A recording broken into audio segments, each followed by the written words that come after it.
তারকাগুলোরে জমিনের উপরে নিক্ষেপ করবেন তিনি কে? জমিন কি আস্ত থাকবে? কথা বলে না, জমিন কি আস্ত থাকবে?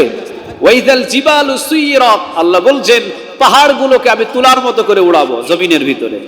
পাহাড়গুলো যদি তুলার মতো উড়ে, মানুষ তো মাছির চাইতে উড়বে, কোথায় গিয়ে পড়বে আল্লাহ ছাড়া কেউ জানেন। আল্লাহ বলছেন এই কিয়ামতের দৃশ্যটা যখন দেখবে জিবরিল আলাইহিস সালাম, সে নিজে সবকিছু ভুলে যাবে। কিয়ামতের ময়দানে বিশ্বনবী মুহাম্মদ সাল্লাল্লাহু আলাইহি ওয়াসাল্লাম রাসূল পর্যন্ত সুপারিশ করার মতো সাহস পাবে না। আর আমাদের ভিতরে কোথাকার সলিমউদ্দিন কলিমউদ্দিন হুজুর, গাউস, কুতুব, পীর, মাশায়েখ বলেন, তারা কি সুপারিশ করার কোনো সুযোগ পাবে? নবীরা পর্যন্ত কিয়ামতের ময়দানে বলবে ইয়া নাফসি। কি বলবে? শব্দটা বলেন না, কি বলবে? ইয়া নাফসি। আদম আলাইহিস সালাম তিনি বলবেন ইয়া নাফসি, নূহ আলাইহিস সালাম তিনি বলবেন ইয়া নাফসি, ইউনূস আলাইহিস সালাম তিনি বলবেন ইয়া নাফসি, ইউসুফ আলাইহিস সালাম তিনি বলবেন ইয়া নাফসি, মূসা আলাইহিস সালাম তিনি ডাইরেক্টলি আল্লাহর সাথে কথা বলতেন, উনি বলবেন ইয়া নাফসি। আর বিশ্বনবী মুহাম্মদুর রাসূলুল্লাহ সাল্লাল্লাহু আলাইহি ওয়াসাল্লাম উনি ইয়া নাফসিটা না বলে সিজদায় লুটিয়ে পড়ে বলবেন ইয়া উম্মতি, ইয়া উম্মতি, ইয়া উম্মতি, চিৎকার দিয়ে বলেন আল্লাহু আকবার। জিবরিল আলাইহিস সালাম আসবেন, ডাক দিবেন রাসূলকে ইয়া হাবিবাল্লাহ, মানে ইয়া রাসূলুল্লাহ, কিয়ামতের ময়দান তো সংগঠিত হয়েছে, মানে কিয়ামত তো হয়ে গেছে, নবী আর কত সিজদায় পড়ে থাকবেন, সিজদাখানা উঠান। আল্লাহ রাব্বুল আলামিন আপনাকে আদেশ করেছেন, আমি জিবরিল আলাইহিস সালাম এসেছি, সিজদাখানা উঠান। মাঝখানে একটা পয়েন্ট আছে, পয়েন্টটা হলো কিয়ামত যখন আল্লাহ রাব্বুল আলামিন সংগঠিত করে দিবেন, ইজা জুলজিলাতিল আরদু জিলজালাহা ওয়া আখরাজাতিল আরদু আযকালাহা ওয়া ক্বালাল ইনসানু মা লাহা ইয়াওমাইযিন তুহাদ্দিসু আখবারাহা বিআন্না রাব্বাকা আওহা লাহা। বলেন কথাগুলো কার? ইজা জুলজিলাতিল আরদু জিলজালাহা ওয়া আখরাজাতিল আরদু আযকালাহা ওয়া ক্বালাল ইনসানু মা লাহা। অন্য জায়গায় বলছেন ইজা শামসু কুবিরাত ওয়া ইযান নুজুমু কাদারাত ওয়া ইযাল জিবালু সুইরাত ওয়া ইযাল ইশারু উদ্দিলাত ওয়া ইযাল ওহুশু হুশিরাত। ইজা শামসু কুবিরাত, সূর্যটাকে আল্লাহ হাতের ভিতরে আপনি ফুটায় নেবে। সুবহানাল্লাহ বলেন। সারা দুনিয়া থেকে সূর্য 13 লক্ষ গুণ বড়। সারা দুনিয়া থেকে সূর্য কত লক্ষ গুণ বড়? 13 লক্ষ গুণ বড়। এই সূর্যটাকে আল্লাহ হাতের ভিতরে আপনি ফুটায় নেবে। চিন্তা করছেন? ইজা শামসু কুবিরাত ওয়া ইযান নুজুমু কাদারাত। আন-নুজুম, নুজুম অর্থ হলো চন্দ্র।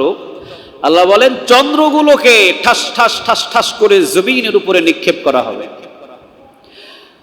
চন্দ্রগুলো ওয়া ইযান নুজুমু কাদারাত, আন-নুজুম মানে তারকা, তারকাগুলোকে জমিনের উপরে ঠাস ঠাস করে ফেলে দেওয়া হবে, ছিটকে ছিটকে ফেলা হবে। তাহলে সূর্য হলো পৃথিবী থেকে 13 লক্ষ গুণ বড়। আর তারকা যে আল্লাহ কত কোটি গ্যালাক্সির ভিতরে বানায় রাখছে পৃথিবীর কেউ জানে না। রাসূল নিজে বলেছেন আল্লাহ ছাড়া কেউ জানে না যে আল্লাহ কত তারকা বানাইছে। ওই তারকার ভিতরে সবচেয়ে ছোট্ট একটা তারকা রাসূল বললেন, এই তারকার নামটা হলো আদ-দানা। এই ছোট্ট একটা তারকা আল্লাহ বানায় রাখছে, তারকার ভিতরে সবচেয়ে ছোট। এই ছোট্ট তারকার পেটের ভিতরে এত জায়গা আল্লাহ রেখে দিয়েছেন, এইরকম লক্ষ লক্ষ সূর্য সে একাই গিলে খেতে পারবে। এবার চিন্তা করেন তো, 13 লক্ষ গুণ বড় যদি হয় সূর্য, এই সূর্য আবার গিলে খাওয়ার মতো হাজার সূর্য এই ছোট্ট তারকার পেটের ভিতরে জায়গা আছে। তাহলে গ্যালাক্সির ভিতরে আল্লাহ কোটি কোটি তারকা রাখছে। তারকাগুলোরে জমিনের উপরে নিক্ষেপ করবেন তিনি কে? জমিন কি আস্ত থাকবে? কথা বলে না, জমিন কি আস্ত থাকবে? ওয়াইদাল জিবালু সুইরাত, আল্লাহ বলছেন পাহাড়গুলোকে আমি তুলার মতো করে উড়াবো জমিনের ভিতরে।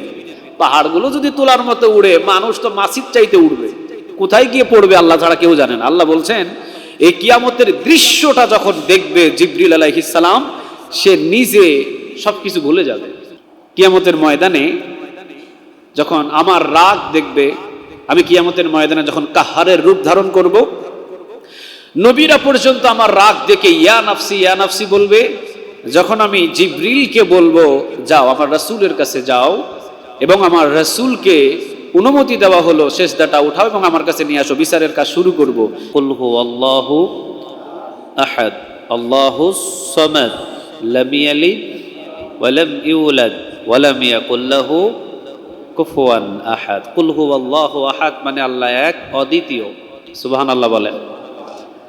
আল্লাহুস সামাদ, তিনি অমুখাপেক্ষী। লাম ইয়ালিদ, তিনি কাউকে জন্ম দেন নাই। ওয়া লাম ইউলাদ, তাকেও কেউ জন্ম দেয় নাই। ওয়া লাম ইয়াকুল লাহু কুফুয়ান আহাদ, তার সমতুল্য আর কেউ আছে? নাই। তিনি একাই, তার সমতুল্য কেউ নাই। আল্লাযী জাআলা লাকুমুল আরদা ফিরাশাও ওয়াস সামাআ বিনাআ ওয়া আনজালা মিনাস সামাই মাআন ফাআখরাজা বিহি মিনাস সামারাতি রিজকান লাকুম ফালা তাজআলু লিল্লাহি আনদাদা ওয়া আনতুম তা'লামুন। চিৎকার দিয়ে বলেন আল্লাহু আকবার। আল্লাহ বলছেন আল্লাযী জাআলা লাকুমুল আরদা ফিরাশাও ওয়াস সামাআ বিনাআ, আমি আসমানটাকে তোমাদের জন্য ছাদ বানাইছি। সুবহানাল্লাহ বলেন। আর জমিনটাকে আমি তোমাদের জন্য বিছানা বানিয়েছি। সুবহানাল্লাহ বলবেন না? আসমান থেকে বৃষ্টি আমি বর্ষণ করি, কে দেয়? এই যে কিছুদিন যাবৎ বৃষ্টি নাই, আবার হুটহাট করে আসমান থেকে ঝমঝম ঝমঝম করে বৃষ্টি আসবে, এটা কার হুকুমে বলেন তো দেখি? আল্লাহ সুবহানাহু ওয়া তাআলার হুকুমে। আল্লাহ বলছেন যে আসমান থেকে বৃষ্টিগুলো আমি দিই, পৃথিবীর কেউ দেয় না। এবং এই বৃষ্টিগুলো দিয়ে আমি জমিনের ভিতরে মৃত ঘাসগুলোকে, মৃত ডালগুলোকে, মৃত গাছগুলোকে আবার সবুজ পাতা দ্বারা জীবিত করে দিই। সুবহানাল্লাহ বলেন। কিছুদিন আগে শীতের সময় সব গাছের পাতা ঝরে গেছে না? কথা বলেন না কেন? সব গাছের পাতাগুলো ঝরে গেছে। মাঝখানে হয়তো আল্লাহ একটা বৃষ্টি দিয়েছে, এরপর আবার সবুজ পাতা গজানোর শক্তি দিয়েছেন তিনি কে?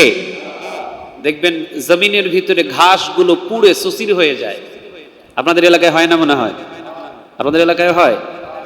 জমিনের ভিতরে দেখবেন ঘাসগুলো রোদে, উত্তপ্ত গরমে ঘাসগুলো জ্বলে যায়, পুড়ে যায়। আবার এই মৃত ঘাসগুলোকে সবুজ দ্বারা জীবিত করেন সেই মালিকটা কে? আল্লাহ বলছেন এটাই আমি রব। আমি জীবিতকে মৃত বানাই, আবার মৃতকে জীবিত বানাই।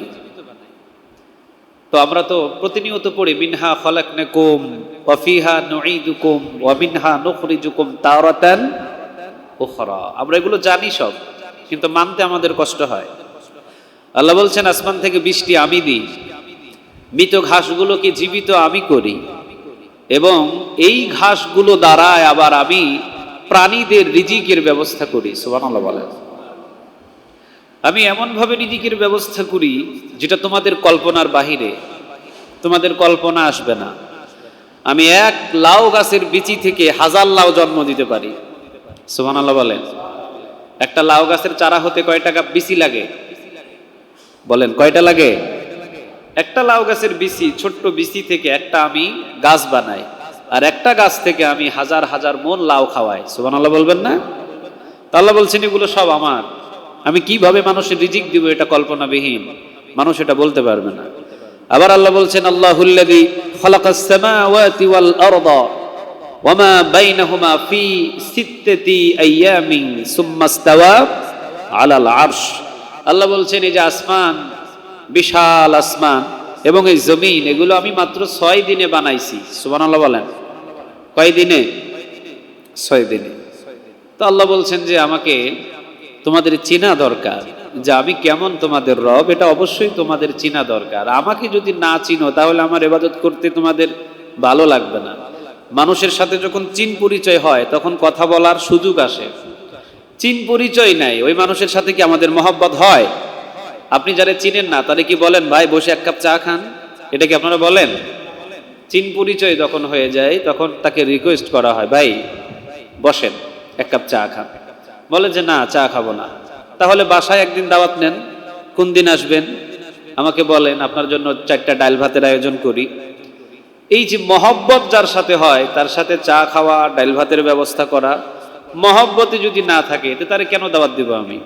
আল্লাহ বলছেন আমাকে চিনতে হবে, আমি যে তোমার কেমন রব এটা আমাকে জানতে হবে আগে, এরপর আমার ইবাদতে মশগুল হও। আমাকেই চিনো না, তোমার মালিককে, তুমি মালিককেই চিনো না, তুমি ইবাদত করবা কিভাবে? মালিকের ইবাদত করার জন্য তোমাদের আকর্ষণ জাগবে না। আগে আমার বিষয়ে তোমরা আগে জানো। আল্লাহ রাব্বুল আলামিন বলছেন ফামাইয়া'মাল মিসকালা যাররাতিন খায়রান ইয়ারাহু ওয়া মাইয়া'মাল মিসকালা যাররাতিন শাররান ইয়ারা। বলেন কথাটা কার? আল্লাহ বলছেন আসমান এবং জমিনের ভিতরে যে কোনো স্থানে বান্দা তুমি যে কোনো পর্যায়ে যে কোনো জায়গায় ছোট্ট কোনো নেক আমল করো, রাতের অন্ধকারে পৃথিবীর কেউ জানবে না, কিন্তু জানেন একজন। আওয়াজ দিয়ে বলেন তিনি কে? পৃথিবীর কোনো স্থানে, পৃথিবীর অন্ধকার, সব জায়গা অন্ধকার, সব জায়গার ভিতরে মানুষ ঘুমন্ত, পৃথিবীর কেউ নাই।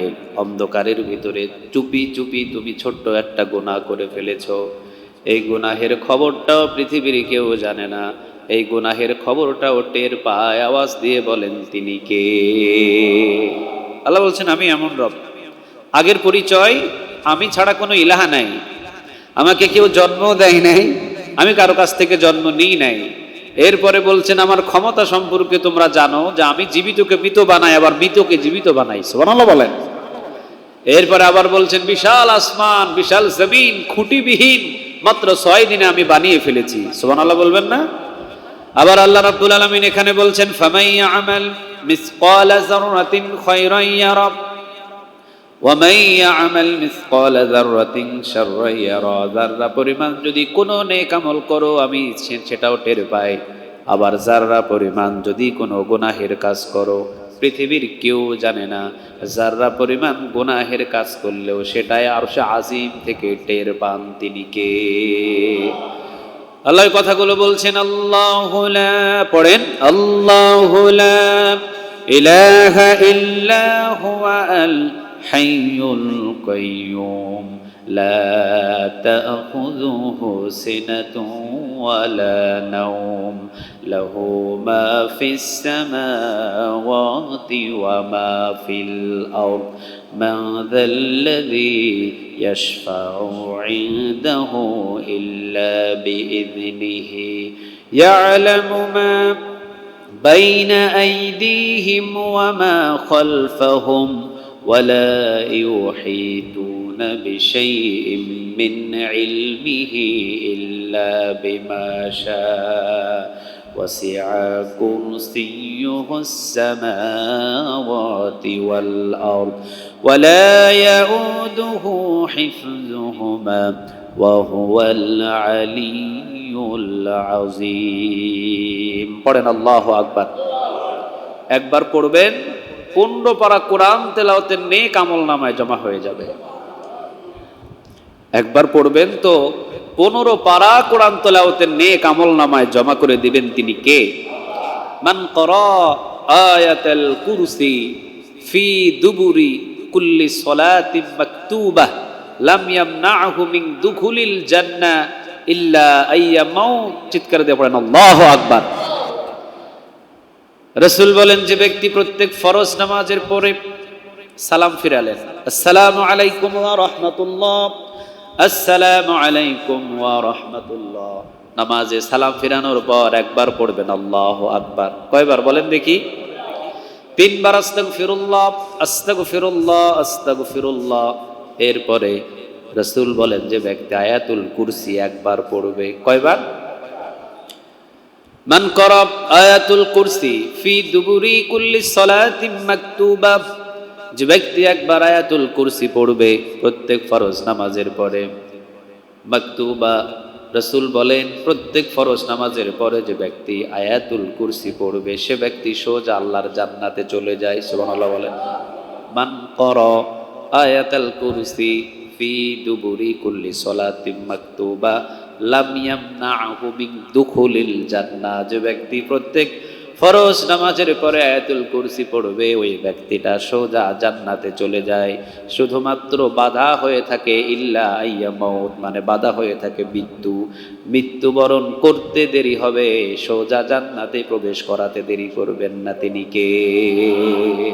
সেই হাদিস মান ক্বারা আয়াতুল কুরসি ফি দুবুরি কুল্লি সলাতিন মাকতুবা, প্রত্যেক ফরজ নামাজের পরে যে ব্যক্তি মাকতুবা লাম ইয়ামনাহু মিন দুখুলিল জান্নাহ ইল্লা আইয়ামাউত, ওই ব্যক্তিটা প্রত্যেক ফরজ নামাজের পরে আয়াতুল কুরসি পড়লে জান্নাতে ঢুকে যায়, শুধু বাধা হয়ে থাকে মৃত্যুটা, মানে মৃত্যুটার জন্য তাকে আল্লাহ জান্নাতে ঢুকাইতে পারে না, মরলেই ব্যক্তিটা জান্নাতে চলে যায়। আয়াতুল কুরসি এত শান, এত মর্যাদা এই আয়াতুল কুরসির ভিতরে। কেন? কারণ আয়াতুল কুরসির ভিতরে সব গুণগান সেই মহান মালিকের বলা হয়েছে। সুবহানাল্লাহ বলেন। তো যে মালিকের গুণগান আয়াতুল কুরসিতে বলা হয়েছে, এইরকম আয়াতে আর কোরআনের কোথাও বলা হয় নাই। এই জন্য শ্রেষ্ঠ আয়াত আয়াতুল কুরসি, এবং এই আয়াতুল কুরসি যে ব্যক্তি আল্লাহর গুণগান পাঠ করবে, আল্লাহ তাকে মৃত্যুর আগে শুধু জান্নাতে দিতে পারে না, বাধা হয়ে আছে মৃত্যু, বললেই আল্লাহ জান্নাতে ঢুকাইয়া দেবেন। এখানে আল্লাহ রাব্বুল আলামিন বলছেন, লাহু মা ফিস সামাওয়াতি ওয়া মা ফিল আরদ, আসমান এবং জমিনের রাজত্ব সব আমার। মান যাল্লাযী ইয়াশফাউ ইনদাহু ইল্লা বিইذনিহি, কারো সাহস নাই যে আমি আল্লাহ রাব্বুল আলামিনের অনুমতি ছাড়া কিয়ামতের ময়দানে আমার সামনে সুপারিশ করতে পারে। সুবহানাল্লাহ বলেন। আমাদের একটা ভুল ধারণা আছে। ভুল ধারণাটা কি জানেন? পীর সাহেব ধরছে, পীর সাহেবের কিছু মুরিদান, তাদের ধারণা হলো কিয়ামতের ময়দানে আল্লাহর সামনে পীর সাহেব দাঁড়ায়া আল্লাহর কাছে বলবে, আল্লাহ আমার এত হাজার মুরিদ আছে, সবগুলারে জান্নাত দিতে হবে। পীর সাহেব সুপারিশ করবে, আল্লাহ তার সুপারিশ মেনে নিবে। বিষয়টা কি এত সহজ? কথা বলেন আপনারা, বিষয়টা কি এত সহজ? আল্লাহ এখানে বলছেন, মান যাল্লাযী ইয়াশফাউ ইনদাহু ইল্লা বিইذনিহি। আল্লাহ ধমক দিয়ে বলছেন, কার এত বড় সাহস যে আমি আল্লাহর সামনে এসে সুপারিশ করবে? আমি আল্লাহর হুকুম ব্যতীত কারো ক্ষমতা নাই আমার সামনে দাঁড়িয়ে সুপারিশ করতে পারে। সুবহানাল্লাহ বলেন। কিয়ামতের ময়দানে বিশ্বনবী মুহাম্মদ সাল্লাল্লাহু আলাইহি ওয়াসাল্লাম, রাসূল পর্যন্ত সুপারিশ করার মতো সাহস পাবে না। আর আমাদের ভিতরে কোথাকার সলিমউদ্দিন কলিমউদ্দিন হুজুর, গাউস, কুতুব, পীর, মাশায়েখ বলেন, তারা কি সুপারিশ করার কোনো সুযোগ পাবে? নবীরা পর্যন্ত কিয়ামতের ময়দানে বলবে ইয়া নাফসি। কি বলবে?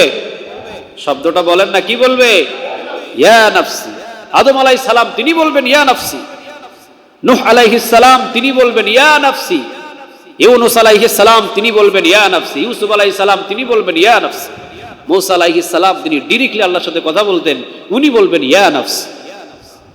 আর বিশ্বনবী মুহাম্মদুর রাসূলুল্লাহ সাল্লাল্লাহু আলাইহি ওয়াসাল্লাম উনি ইয়া নাফসিটা না বলে সিজদায় লুটিয়ে পড়ে বলবেন ইয়া উম্মতি, ইয়া উম্মতি, ইয়া উম্মতি, চিৎকার দিয়ে বলেন আল্লাহু আকবার। জিবরিল আলাইহিস সালাম আসবেন, ডাক দিবেন রাসূলকে, ইয়া হাবিবাল্লাহ, মানে ইয়া রাসূলুল্লাহ, কিয়ামতের ময়দান তো সংগঠিত হয়েছে, মানে কিয়ামত তো হয়ে গেছে, নবী আর কত সিজদায় পড়ে থাকবেন? সিজদাখানা উঠান, আল্লাহ রাব্বুল আলামিন আপনাকে আদেশ করেছেন, আমি জিবরিল আলাইহিস সালাম এসেছি, সিজদাখানা উঠান। মাঝখানে একটা পয়েন্ট আছে, পয়েন্টটা হলো কিয়ামত যখন আল্লাহ রাব্বুল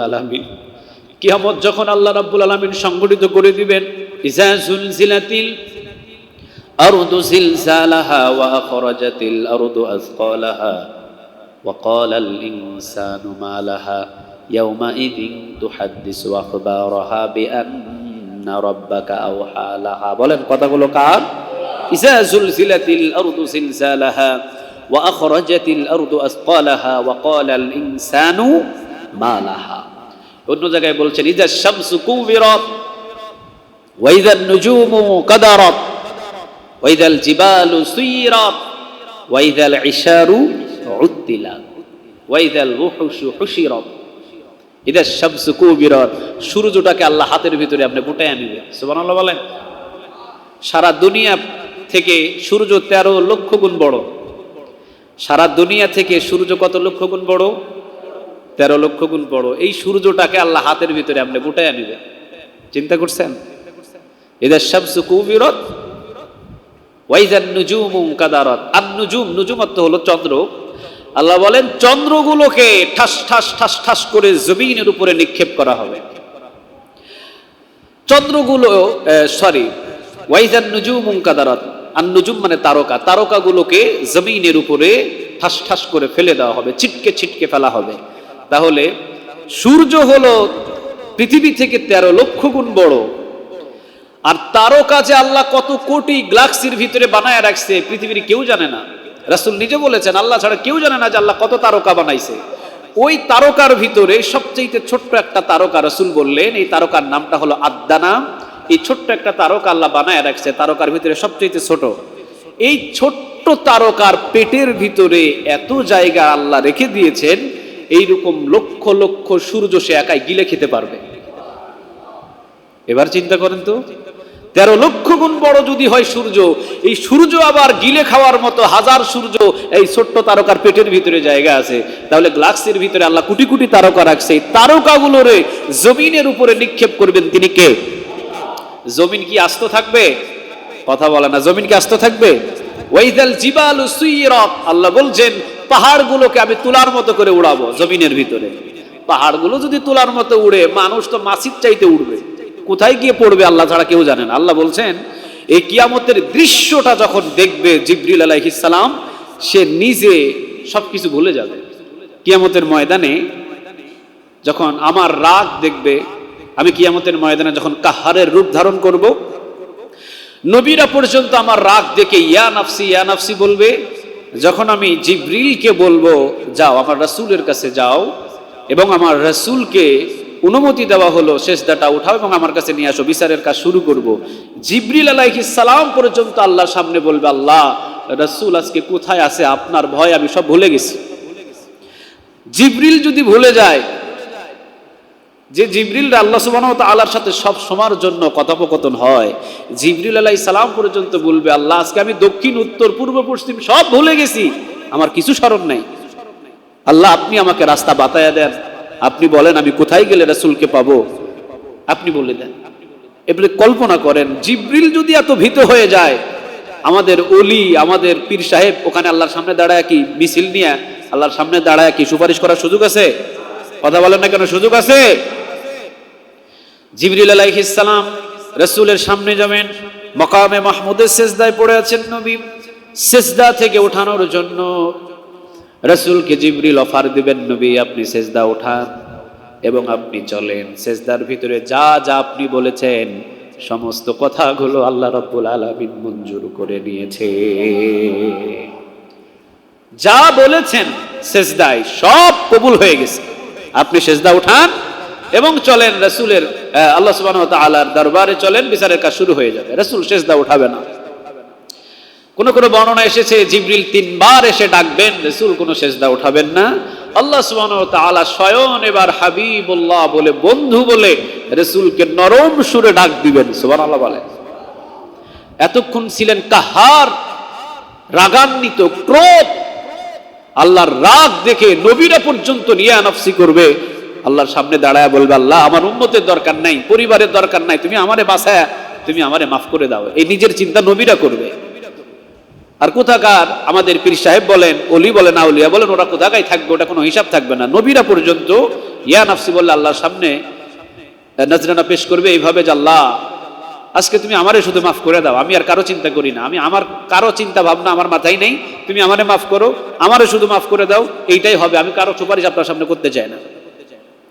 ওই সময়ে রাসূল সাল্লাল্লাহু আলাইহি ওয়াসাল্লাম সিজদায় পড়ে থাকবেন, রাসূলকে নরম সুরে রহমান এবং রহিমের মায়া নিয়ে রাসূলকে ডাক দিয়ে বলবেন হাবিব সিজদা উঠান, মান যাল্লাযী ইয়াশফাউ ইনদাহু ইল্লা বিইযনিহি, আজকে আপনি সিজদা উঠাবেন, সর্বপ্রথম সুপারিশ করার দায়িত্ব আমি আল্লাহ আপনাকে দিয়ে দিলাম, আপনি আজকে সুপারিশ করবেন, যা সুপারিশ করবেন সবগুলো মঞ্জুর হয়ে যাবে, যা বলবেন সব মঞ্জুর হয়ে যাবে, আপনি বলেন আর আমি মঞ্জুর করব। সুবহানাল্লাহ বলবেন না?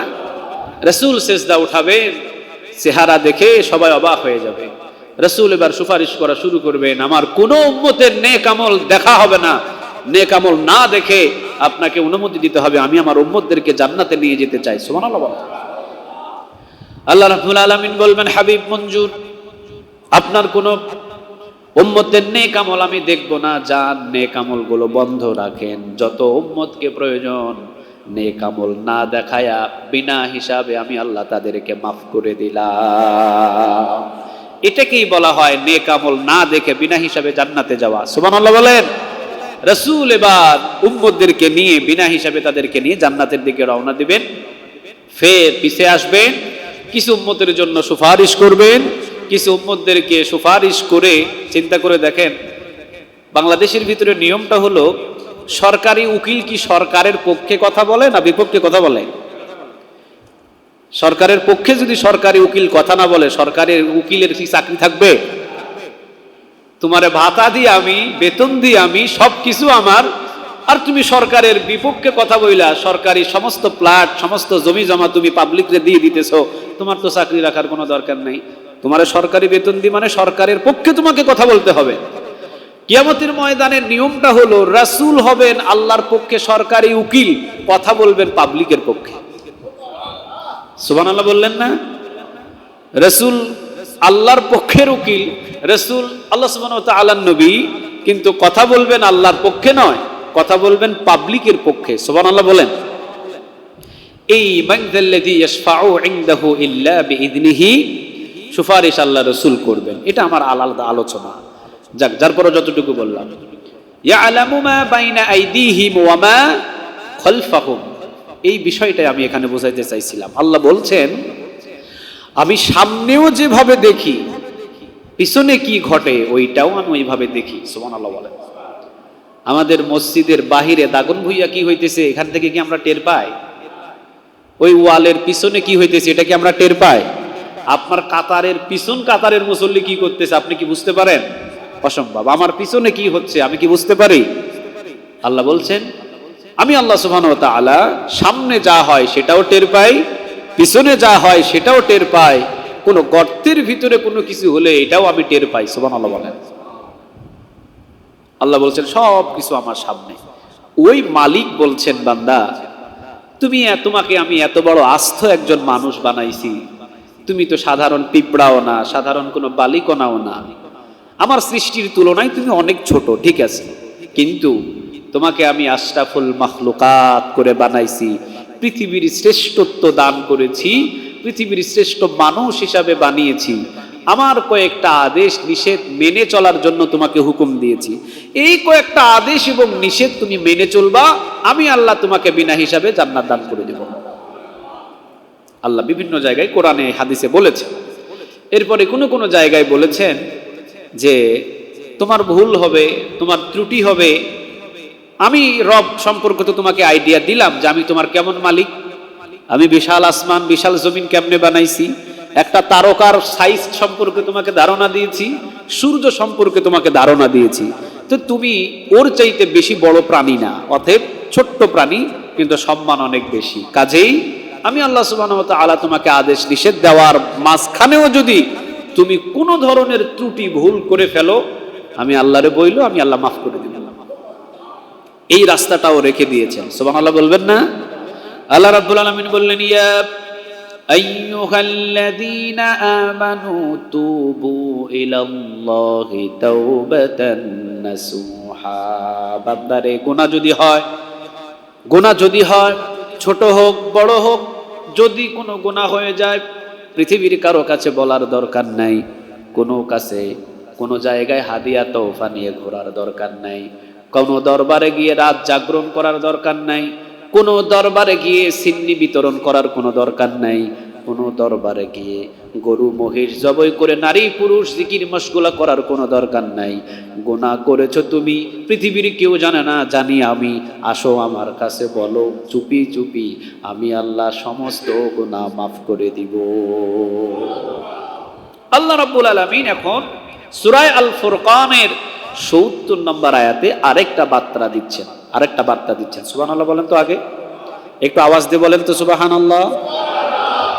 আল্লাহ রাব্বুল আলামিন এখানে বলছেন ইল্লা মা তাবা ওয়া আমানা ওয়া আমিলা আমালান সালিহান ফাউলাইকা ইউবাদদিলুল্লাহু সাইয়্যাতিহিম হাসানাত ওয়া কানাল্লাহু গফুরুর রহিমা। বলেন কথাটা কার? আল্লাহ আগে বললেন আমি মাফ করে দিব, কোনো দরবারে যাইতে হবে না, কোনো পীরের পায়ে সেজদা দিতে হবে না, কোনো মাজারে গিয়ে চাইতে হবে না, চুপি চুপি আমি আল্লাহর কাছে চাও, গুনাহ হয়ে গেছে চাও। তুমি তো জানো যে আমি কত বড় মালিক, কত বড় রব, সামনেও যেমনি দেখি পিছনে ওইভাবে দেখি, শুধু আমার কাছে গুনাহ মাফ চাও, আমি আল্লাহ তোমাকে জিজ্ঞাসাও করব না, না জিজ্ঞাসা করে আমি আল্লাহ মাফ করে দিব। সুবহানাল্লাহ। আর এখানে কি বলছেন? ইল্লা মান তাবা, আল্লাহ বলছেন যদি তোমরা তওবা করে নাও। কি করে নাও? তওবা করে নাও। ওয়া আমানা, এবং তওবা করার পর যদি আবার নতুন ভাবে ঈমান আনো, মানে নতুন ভাবে আবার ঈমান এনে ফেলেছো তুমি। ওয়া আমিলা সলিহান, এবং যদি আবার আমল করা শুরু করে দাও। আল্লাহ প্রথমে বললেন প্রথমে তওবা করো, মানে প্রথমে আমার কাছে বলো আল্লাহ সরি, ভুল হয়ে গেছে, আর করব না। এরপরে তুমি আবার ঈমান আনো। ওয়া আমিলা সলিহান, যদি ওয়া আমিলা আমালান সলিহান, যদি আবার নেক আমল করা শুরু করে দাও, আল্লাহ বলছেন ফাউলাইকা ইউবাদদিলুল্লাহু সাইয়্যাতিহিম হাসানাত, আমি আল্লাহ পিছনের যত গুনাহ ছিল গুনাহগুলো তো মাফ করবই, ওই গুনাহগুলোকে আবার নেক দ্বারা পরিবর্তন করে তোমার আমলনামায় জমা করে দেব। আচ্ছা বলেন তো, এমন আপন রব পৃথিবীতে আর কোথাও খুঁজে পাওয়া যাবে?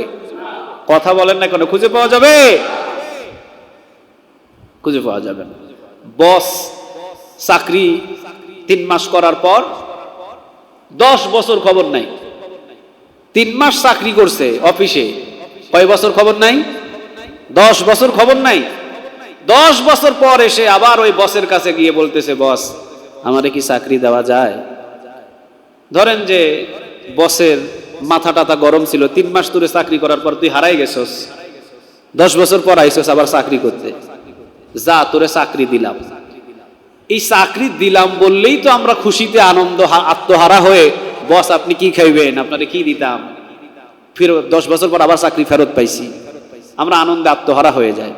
কিন্তু বস যদি এই কথাটা বলে 3 মাস চাকরি করার পর তুমি চলে গেছো মিয়া, তোমারে কত খোঁজাখুঁজি করছি আমি, পাই নাই, 10 বছর পর আসছো, এই যে 10 বছরের মাইনের যত মাসিক বেতন সবগুলো আমার কাছে জমা আছে, এগুলা নিয়ে যাও এবং চাকরি শুরু করো।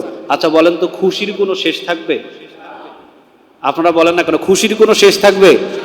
10 বছর চাকরি করি নাই, 10 বছরের বেতন বসে আমার অ্যাকাউন্টে দিতেছে, আবার চাকরিও দিতেছে, এর চাইতে খুশির তো পৃথিবীতে আর কিছুই হতে পারে না, ঠিক না ভাই? ঠিক। আল্লাহ বলছেন বান্দা গুনাহ তো করছো ভালো কথা, 50-60 বছর করে ফেলছো, আমার কাছে এসে ইল্লা মান তাবা, তওবা করে ফেলছো না, এরপরে নতুন ভাবে ঈমান আনয়ন করে আবার আমল করা শুরু করছো না, ওই যে 50 বছরের সব বেতনগুলো তোমাকে কাড়া কন্ডায় সবগুলো আমি আবার তোমারে বুঝাইয়া দিব। সুবহানাল্লাহ বলেন। মানে সব খারাপ কাজগুলো আমি নেক দ্বারা পরিবর্তন করে তোমার আমলনামায় জমা করে দিব। সুবহানাল্লাহ বলে। এত আপনজন রব কি আমাদের পৃথিবীতে কেউ আর হতে পারে? কথা বলেন না, হতে পারে? মিশকাত শরীফে একটা হাদিস আছে, বনি ইসরাইলের এক ঘটনা, এটা বলেই আমি আলোচনা সমাপ্ত করব ইনশাআল্লাহ। মিশকাত শরীফে হাদিসটি আসছে, বনি ইসরাইলের একজন মানুষ ছিল, সে আকাম কুকাম যা বলে কিছু বাদ রাখে নাই, সব করছে। সব করার পর যখন মৃত্যুর কোলে ঢলে পড়ছে, নিজের ছেলেদেরকে ডাক দিয়ে কি বলতেছে জানেন? ছেলেদের বলতেছে, বাপ আমি তো আকাম কুকাম কম করি নাই, নেক আমল তো একটাও করি নাই, যা করেছি বদমাইশি সব করে ফেলছি, এখন লাস্টে এসে তো আল্লাহর কাছে আমারে ধরা দিতেই হবে, মরার পর কার কাছে ধরা দিতে হবে? এই মানটা তার আসিল যে আল্লাহর কাছে তো আমারে ধরা দিতে হবে। এখন আল্লাহ থেকে বাঁচা যায় কিভাবে, এই চিন্তা ভাবনা আমি শুয়ে শুয়ে করছি। আমি যখন মারা যাব, মারা যাওয়ার পর তোরা আমাকে কবরে নিয়ে যাবি না, কবরে নিয়ে গেলে তো আমারে ধরে ফেলবে। ছেলেটা বলছে তাহলে কি করব?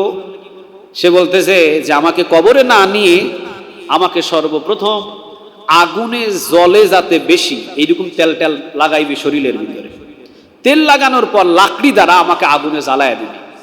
আগুনে জ্বালিয়ে দেওয়ার পরে আমাকে, এই যখন আগুনে জ্বালানোর পরে আমি তো ছাই হয়ে যাব, একদম তামা তামা ছাই হয়ে যাব, এই ছাইগুলোকে 2টা ভাগ করবি। কয়টা ভাগ? হ্যাঁ, 2টা ভাগ করবি। ছাইগুলোরে 2টা ভাগ করে একটি ভাগ একবারে সাগরের মাঝখানে ফেলে দিবি, আর আরেকটি ভাগ বাতাসে উড়াইয়া দিবি। তো আমি বাতাসে উড়াইয়া দিলে আনাচে কানাচে ভাগ চলে যাব, আমাকে আল্লাহর একত্রিত করতে পারবেন। আর সাগরের ভিতরে যে ফালাইয়া দিবি, পুরা সাগরের ভিতরে ছাই আমি ছড়িয়ে পড়ব, আমাকে একত্রিত করার আর কারো ক্ষমতা নেই। বাবার আদেশ ছেলেরা অমান্য করতে পারে নাই। ঠিক বনি ইসরাইলের এই লোকটা মারা গেছে। মারা যাওয়ার সাথে সাথে পোড়ানো হলো, ছাই ভাগ করা হলো দুই ভাগ, জুড়ে বলেন কয় ভাগ? দুই ভাগ করার পরে ছাই দুই ভাগ করে এক ভাগ সন্তান যেহেতু বাবার আদেশ সাগরের মাঝখানে ছিটিয়ে দিয়েছেন চতুর্দিকে, আরেক ভাগ বাতাসের ভিতরে উড়িয়ে দিলেন, চলে গেল বাতাসের আনাচে কানাচে। কিন্তু বলেন তো দেখি, সাগরের পানি হুকুম মানে কার? আরেকটু জুড়ে বলেন কার? এই যে বাতাস প্রবাহিত হয়, বলেন বাতাসটা হুকুম মানে কার? মারাজাল বাহরাইনি ইয়ালতাকিয়ানি বাইনাহুমা বারযাখুল লা ইয়াবগিয়ান।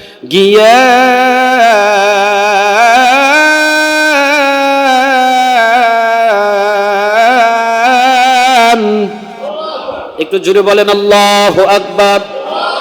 মারাজাল বাহরাইনি ইয়ালতাকিয়ানি বাইনাহুমা বারযাখুল লা ইয়াবগিয়ানি ফাবিআইয়ি আলা'i রাব্বিকুমা তুকাযযিবান। জোরে বলেন আল্লাহু আকবার। মারাজাল বাহরাইনি ইয়ালতাকিয়ানি বাইনাহুমা বারযাখুল লা ইয়াবগিয়ান। ওই যে আল্লাহ বলছেন একদিকে লবণাক্ত পানি, আরেক দিকে মিঠা পানি, মাঝখানে কোনো ওয়াল নাই, কোনো পার্টিশন নাই, কোনো দেয়াল নাই। আমি শুধু হুকুম দিয়েছিলাম লবণাক্ত পানি মিঠা পানির ভিতরে যাইতে পারবা না, মিঠা পানি লবণাক্ত পানির ভিতরে যাইতে পারবা না। আজও পর্যন্ত হাজার হাজার বছর হয়ে গেছে, মাঝখানে কোনো ওয়াল দেওয়া লাগে নাই, কোনো পার্টিশন দেওয়া লাগে নাই, এক পানি আরেক পানির ভিতরে যাইতে পারে না। বলেন এই দুই পানি হুকুম মানছে কার? সুবহানাল্লাহ বলেন। মারাজাল বাহরাইনি ইয়ালতাকিয়ানি বাইনাহুমা বারযাখুল লা ইয়াবগিয়ান। আবার আল্লাহ রাব্বুল আলামিন বলছেন, আফাগায়রা দীনিল্লাহি ইয়াবগুনা ওয়া লাহু আসলামা মান ফিস সামাওয়াতি ওয়াল আরদি তাওআও ওয়া কারহাও ওয়া ইলাইহি ইরজাউন। আসমানে এবং জমিনে যা কিছু আমি বানাইছি সব কিছু আমার হুকুম মানে। সুবহানাল্লাহ বলেন। ইচ্ছায় অনিচ্ছায় সব কিছু কার হুকুম মানে? কোনো সন্দেহ আছে নাকি? কোনো বিন্দু পরিমাণ সন্দেহ না। এটার ব্যাখ্যা দিতে গেলে মেলা সময়ের দরকার। আল্লাহ শুধু বলছেন না ফাগায়রা দীনিল্লাহি ইয়াবগুনা ওয়া লাহু আসলামা মান ফিস সামাওয়াতি ওয়াল আরদি তাওআও ওয়া কারহাও ওয়া ইলাইহি ইরজাউন। আসমান জমিনে যা আছে সব আমি আল্লাহর হুকুম মানে। চিৎকার দিয়ে বলেন আল্লাহু আকবার। সময় হলে তোমার চুলগুলো অটোমেটিক সাদা হয়ে যাবে, তোমাকে জিজ্ঞাসাও করবে না, অটোমেটিক সাদা হয়ে যাবে। বলেন এই চুলগুলো হুকুম মানছে কার? সময় হলে দাঁত একটার পর একটা ঠাস ঠাস করে পড়ে যাবে, তোমাকে জিজ্ঞাসা করে পড়বে না। বলেন দাঁতগুলো হুকুম মানছে কার? সময় হলে চোখের জ্যোতি কমে যাবে, নিজের ছেলেকে সামনে থেকে চিনতে পারবা না। বলেন এই চোখের জ্যোতিগুলো হুকুম মানছে কার? সময় হলে কানের ভিতরে যেই কণ্ঠ আর কানের ভিতরে যে সাউন্ড শুনবার মতো যন্ত্রটা আছে, যন্ত্রটা দুর্বল হয়ে যাবে। কানের কাছে এসে ছেলে ডাকবে, নাতি ডাকবে দাদা বলে, কানের কাছে এসে মুখ লাগায়া ডাকবে, কিন্তু তুমি শুনতে পারবা না। তাহলে কানের শক্তিটা, বলেন এই কান যে সাউন্ড শুনে, সাউন্ডের শক্তিটা আপনার হুকুম মতো দুর্বল হবে না। হুকুম মানছে কার?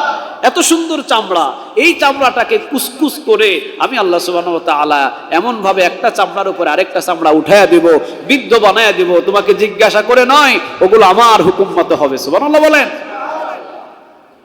হাতের ভিতরে 10 কেজি, বাম হাতে 10 কেজি, 20 কেজি বাজার দাগন ভইয়া থেকে একদিকে মোরগের গোস্ত আরেকদিকে গরুর গোস্ত, 20 কেজি গোস্ত নিয়ে টং টং করে হেঁটে চলে আসছেন বাড়িতে। বয়স যখন 90 হয়ে যাবে, তখন গোস্ত তো দূরের কথা, লাঠি নিয়ে দাঁড়ানোর সুযোগ পাইবে না। এই অটোমেটিক শক্তিটা কার হুকুমে চলে যায় বলেন তো দেখি? তো এগুলো ব্যাখ্যা দিলে মেলা সময়ের ব্যাপার। আল্লাহ সুবহানাহু ওয়া তাআলা বলছেন, আমি আল্লাহ সুবহানাহু ওয়া তাআলার হুকুম পৃথিবীর সবাই মানে। সুবহানাল্লাহ বলবেন না? তাহলে আল্লাহ রাব্বুল আলামিনের হুকুম যেহেতু সবাই মানে, এই বাতাসটা কার হুকুম মানে? সাগরের পানিগুলো কার হুকুম মানে? হাদিস শোনাচ্ছি আমি, মুসলিম শরীফের হাদিস। এবার আল্লাহ সুবহানাহু ওয়া তাআলা ফেরেশতাদেরকে আদেশ দিলেন এবং ওই সাগরের পানি এবং বাতাসগুলোকে আদেশ দিলেন, এই ছাইগুলোর একত্রিত কর। আল্লাহ কি পারে? কথা বলেন না, পারে? ছাইগুলোরে যদি একত্রিত করতে পারে, আমাকে আর আপনাকে যেদিন দাফন করে কবরে রেখে আসবে, আল্লাহ কি আমারে উঠাতে পারে না? অসম্ভব নয় আল্লাহর কাছে কোনো কিছু। আল্লাহ ছাইগুলোর একত্রিত করেছেন, ফেরেশতা তার সামনে দাঁড়িয়েছে। এখন আল্লাহ তাকে ছাই থেকে মানুষ রূপ দান করেছেন, সুবহানাল্লাহ বলে। ইন্নামা আমরুহু ইযা আরাদা শাইআন আইয়াকুলা লাহু কুন ফায়াকুন। আল্লাহ কুন বলতে দেরি হয়, হইতে কি দেরি হয়? হয় না। আল্লাহ বলেছেন হয়ে গেছে, মানুষ হয়ে গেছে। এখন ফেরেশতারা তাকে জিজ্ঞাসা করবে, ফেরেশতারা তাকে জিজ্ঞাসা করবে। এমন টাইমে আল্লাহ সুবহানাহু ওয়া তাআলা বলছেন, ফেরেশতা তোমাদের জিজ্ঞাসা করার আজকে দরকার নাই, আমি আল্লাহ সরাসরি তাকে জিজ্ঞাসা করব।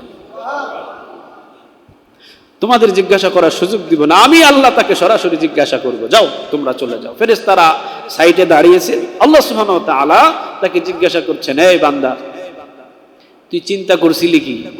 তোরে আগুন দিয়া জ্বালায়া দিয়া ছাই বানায়া ছাইগুলোরে বাতাসে উড়াইয়া সাগরের ভিতরে ফালাইলে তোরে আমি ধরতে পারবো না, না? হ্যাঁ, আমার হাত থেকে তুই পালাবি, এত বড় সহজ? তুই রব সম্পর্কে ধারণা দুনিয়াতে নেস নাই? চর মজলিশপুর মসজিদের খতিব সাহেব এসে যে একের পর এক আয়াত বলে আমি রব সম্পর্কে তোকে ধারণা দিছিল, কেন তোর কানের ভিতরে ঢুকে নাই যে আমি কত বড় মালিক ছিলাম? আমি মৃত ঘাসগুলোকে কিভাবে জীবিত বানালাম, আমি সামনে কিভাবে দেখি, পিছনে কিভাবে দেখি। তবে আল্লাহ আপনি তো রহমানুর রহিম, আপনি তো মালিক ইয়াউমিদ্দিন, আপনি তো কাহার, আপনি তো সাত্তার। আপনার মতো বড় মালিক পৃথিবীতে কেউ নাই, কখনো আসবে না। আপনার হাত থেকে বাঁচতে পারবো না, আজকে 100% শিওর হয়ে গেলাম। সুবহানাল্লাহ বলেন। ছাই হওয়ার পরেও যে বাঁচতে পারলাম না, ছাইগুলোকে বাতাসে উড়ানোর পরেও বাঁচতে পারলাম না, ছাইগুলোকে সাগরের ভিতরে দেওয়ার পরেও বাঁচতে পারলাম না, বোঝা যায় তোমার হাত থেকে বাঁচার পৃথিবীর কারো ক্ষমতা নাই। আল্লাহ রাব্বুল আলামিন বলছেন, বান্দা তুই আমার ভয়ে বাঁচার জন্য ছাই হলি, আগুনে জ্বলে গেলি, তোরে আমি আর কি জ্বালাবো? যা, মাফ করে দিলাম। তোরে আর কি জ্বালাবো আমি? হ্যাঁ, যা বেটা, মাফ করে দিলাম, সোজা আমার জান্নাতে চলে যা। সুবহানাল্লাহ বলেন। মিশকাত শরীফের হাদিস। তো আল্লাহ সুবহানাহু ওয়া তাআলাকে একটু ভয় করেন, একটু আমল করেন, গুনাহ তো হবেই, আল্লাহর কাছে একটু তাওবা করেন, আল্লাহ পিছনের সব গুনাহ মাফ করে দিবে। আল্লাহ রাব্বুল আলামিন যদি সুযোগ দেয় আগামী জুমায় আবার এই তাওবার উপরেই আমরা আলোচনা করবো ইনশাআল্লাহ। যারা সুন্নাত আদায় করেন।